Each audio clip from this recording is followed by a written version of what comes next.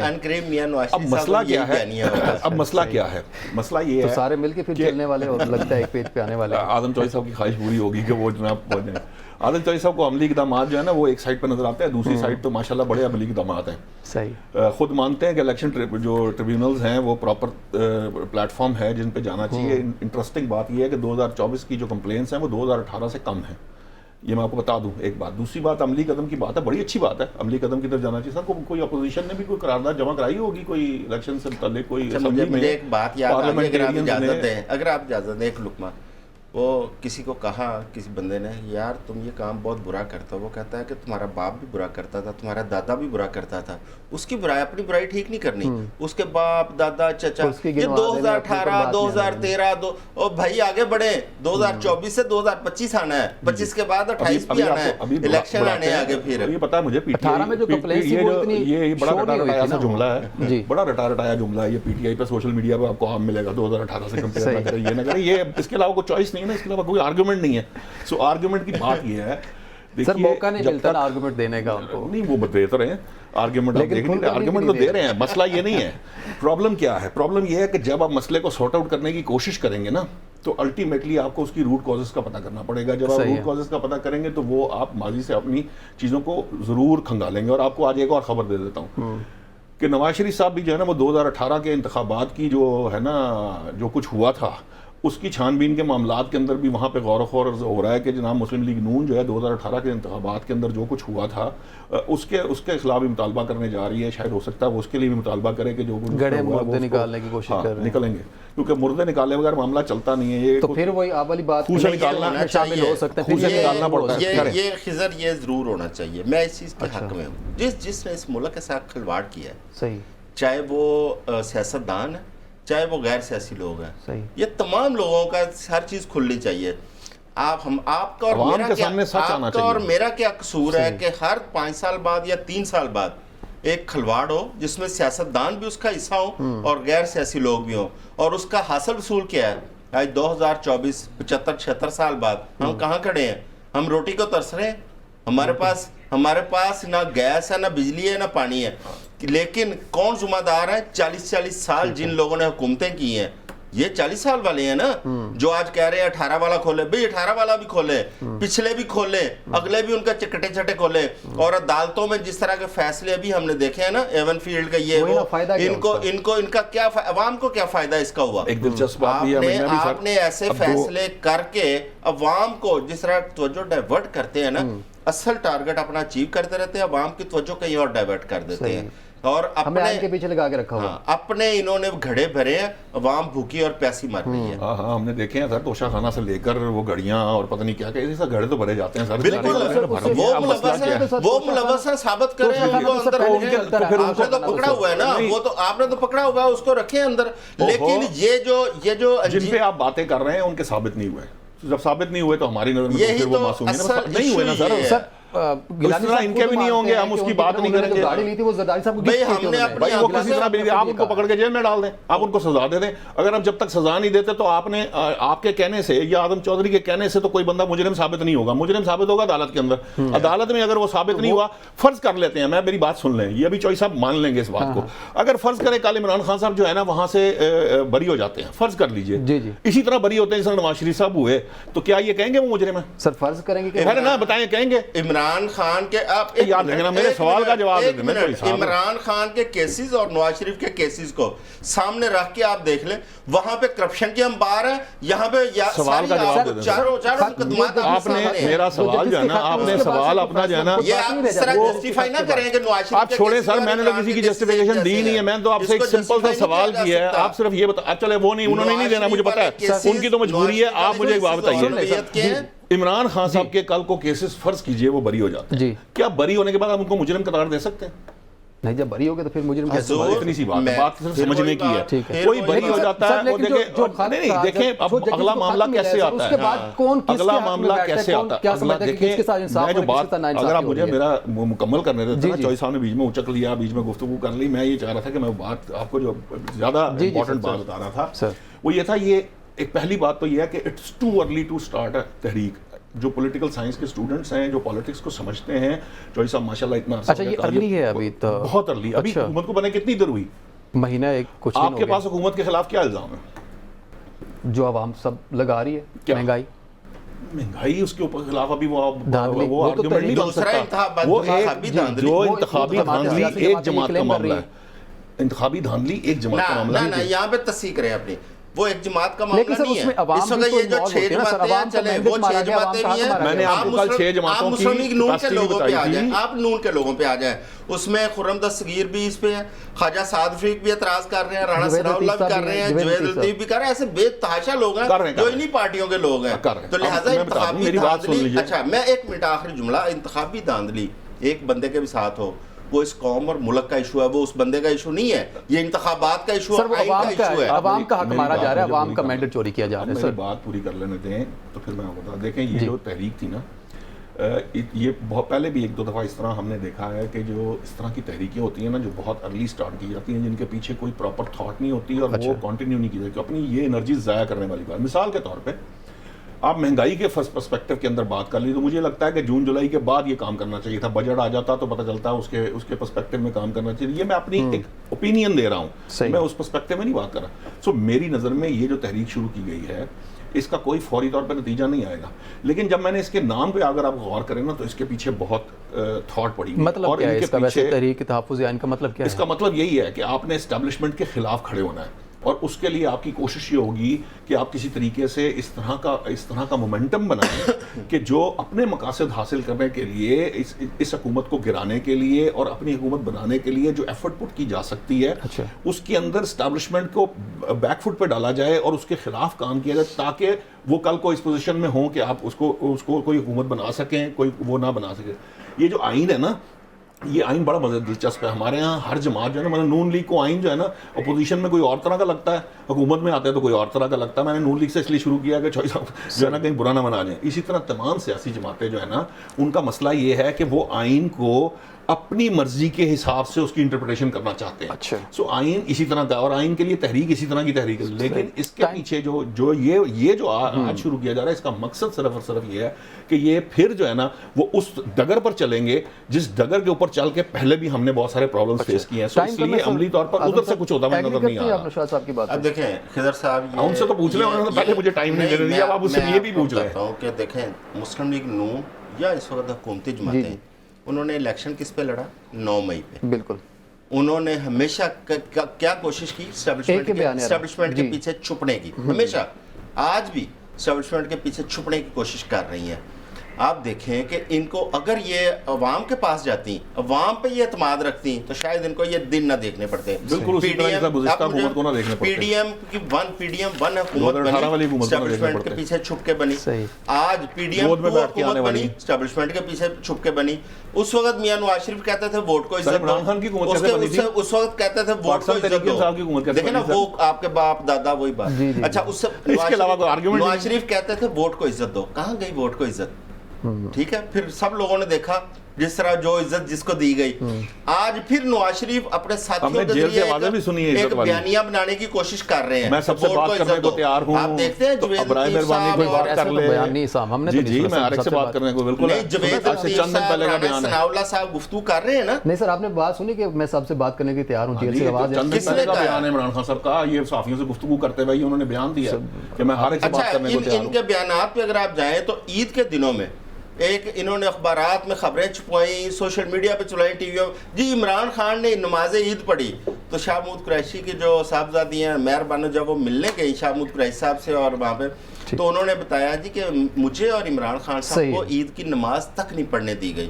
اصل میں بھائی بات یہ ہے کہ نواز شریف اپنے تمام بیانیے کھو چکے ہیں. ان کے پاس وہ اپنے ہاتھوں سے اپنی جماعت کو زندہ درگور کر چکے ہیں, آگے راستہ نہیں نظر آ رہا. آپ وہ مختلف بیانیے بنانے کی کوشش کر رہے ہیں جو بیانیہ تو انہوں نے اس دن دے دیا, وہ بن چکا ہے. ایسا بریک کے بعد گفتگو شروع کریں گے. ناظرین, جس طرح سے پاکستان تحریک انصاف جماعتیں ہیں, یہ مل کر اپوزیشن کی جماعتیں, یہ ایک اپنا گروپ بنا کے جس طرح سے حکومت کے خلاف سٹینڈ کر رہی ہیں, کیا اس کا رزلٹ بھی نکلے گا یا ارلی ہے جس طرح نوشاد صاحب کہہ رہے ہیں, اور کیا اس رزلٹ کے بعد کیا جو ایک ان کا اپنا مقصد ہے وہ کامیاب ہوتا نظر آ یا نہیں آ رہا؟ ایک بریک لیتے ہیں, بریک کے بعد دوبارہ حاضر ہوتے ہیں, ہمارے ساتھ رہیے گا.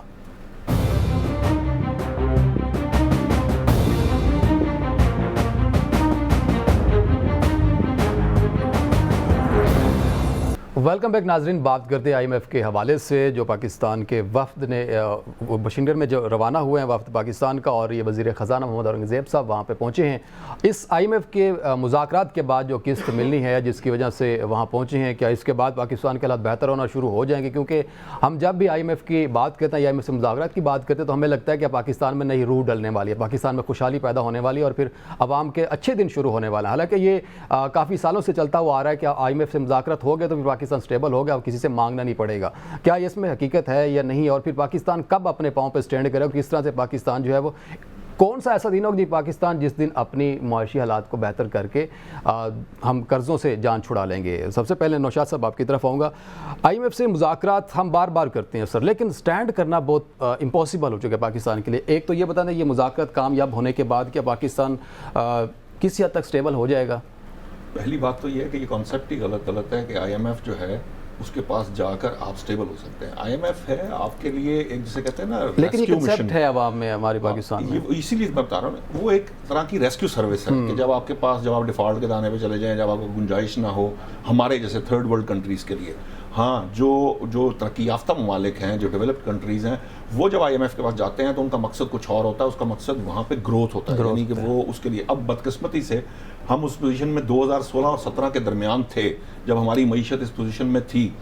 یہ جو نواز شریف صاحب کے چوہدری صاحب نے یاد کرایا, وہ افطار پارٹی جس کی بات کر رہے تھے, جس کی گفتگو کی, اس کے اندر یہ بات نواز شریف نے کہی کہ مجھے آج تک یہ بات سمجھ میں نہیں آئی کہ جب پاکستان ٹیک آف کرنے لگا, پاکستان کی معیشت سٹیبل ہوئی, تب پاکستان کے اندر کوئی نہ کوئی ایسا معاملہ ہو جاتا ہے جس کی وجہ سے وہ سارا جو ہم نے ایفرٹ پٹ کی ہوتی ہے وہ پھر ڈاؤن دا ڈرین چلی جاتی ہے. صحیح. اب معاملہ یہ ہے, دیکھیے پرابلم کہاں ہے.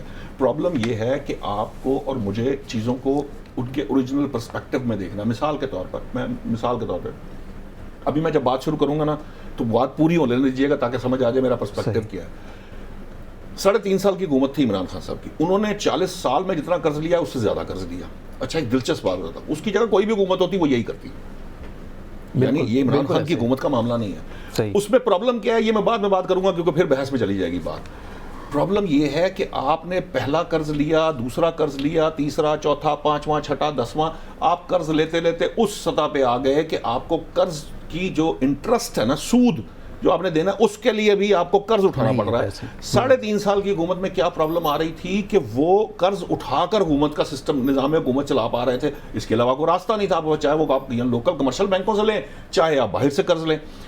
اب اس کے قصوروار اس سے پہلے کی ساری حکومتیں, ٹھیک ہے, یہ میں اس کو یہ صرف عمران خان کے سر پر نہیں ڈالا جا سکتا یا اس PTI کی گورنمنٹ پہ نہیں ڈالا جا سکتا. بٹ اس کے اندر جو فلا یہ تھا کہ وہ جو قرض لیا جا رہا تھا اس کے ساتھ وہ کہیں پر لگ بھی نہیں رہا تھا. وہ صرف حکومت چلانے کے معاملات کے اندر ہی وہ سارا کچھ ہو رہا تھا. یہ فسکل مینجمنٹ کے معاملات تھے. اب جب آپ نے معیشت کی بات کی تھی نا, جب آپ نے پہلے بات کی 2016-17 کے اندر پاکستان کی معیشت ٹیک آف کر رہی تھی, اس وقت یہ حالات تھے کہ ہم نے G20 کے اندر شامل ہونے کے بارے میں سوچنا شروع کر دیا تھا. لیکن اس کے بعد جو حالات ہوئے, جن حالات سے ہم گزرے, ہوتے ہوتے ہم ڈیفالٹ پہ پہنچ گئے. ابھی جوئی صاحب نے ایک بات کہی تھی, بیسکلی یہ کام تحریک عدم اعتماد جب آئی تھی اس کے بعد شروع. کیوں تحریک عدم اعتماد آنے کے پیچھے جو سب سے بڑی ریزن تھی وہ IMF سے آپ نے روگردانی تھی, جس کی وجہ سے آپ کے معاشی معاملات تھے جو آگے دگرگوں ہونے جا رہے تھے, جو ہو چکے تھے. مہنگائی اس وقت نہیں شروع ہوئی تھی, اس سے 1 سال پہلے شروع ہو چکی تھی. پاکستان تحریک انصاف کے بہت سے رہنما بشمول بانی قائد کے جو ان کے ہیں, ان کے مہنگائی کے اوپر بے تحاشا بیانات موجود ہیں. ٹھیک ہے, اب معاملہ کیا ہے؟ معاملہ یہ ہے کہ جب میں اور جوئی صاحب جب ہم اس معاملے کے اوپر گفتگو کرتے ہیں تو ہم یہ کہتے ہیں کہ معاشی استحکام سیاسی استحکام کے بغیر نہیں آ سکتا.